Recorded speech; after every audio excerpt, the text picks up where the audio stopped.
Good morning, my name is Hussam Ayloush and I'm with the Council on American Islamic Relations, CAIR, representing American Muslims.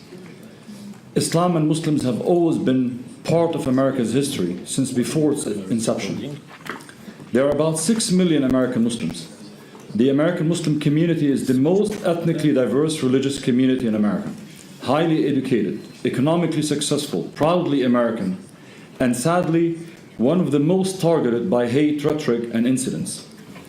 Islamophobia is at peak in America, with a large Islamophobia industry that includes over 70 entities and a yearly budget of over $50 million, working on defaming, intimidating, dehumanizing, and marginalizing Muslims through misinformation, political targeting, hate rallies, school bullying, anti-Muslim legislation, and normalized bigotry and discrimination by various government agencies and private sectors.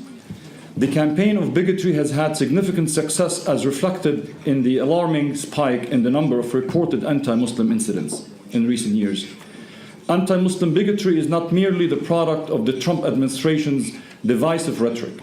It is a reflection and continuation of my country's long history of government-sponsored and approved racism and abuse targeting various communities, starting with Native Americans, African Americans, and other minorities, Chinese, Italian, Mormon, Catholic, Jewish, Japanese, Latino, and now Muslim Americans. Islamophobia is the product of a reorganized and rebranded white nationalism.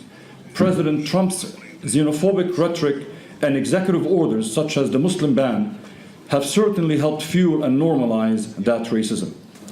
Islamophobia and xenophobia in America and Europe can only be defeated if understood in that context of white supremacy and white nationalism, and now amplified by an agenda-driven right-wing pro-Israel entity or groups.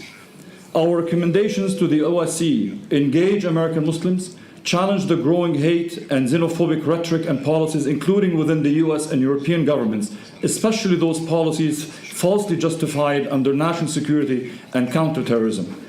Last but not least, advocate for the freedom and human rights of all minorities in America and Europe. Thank you for allowing me to speak.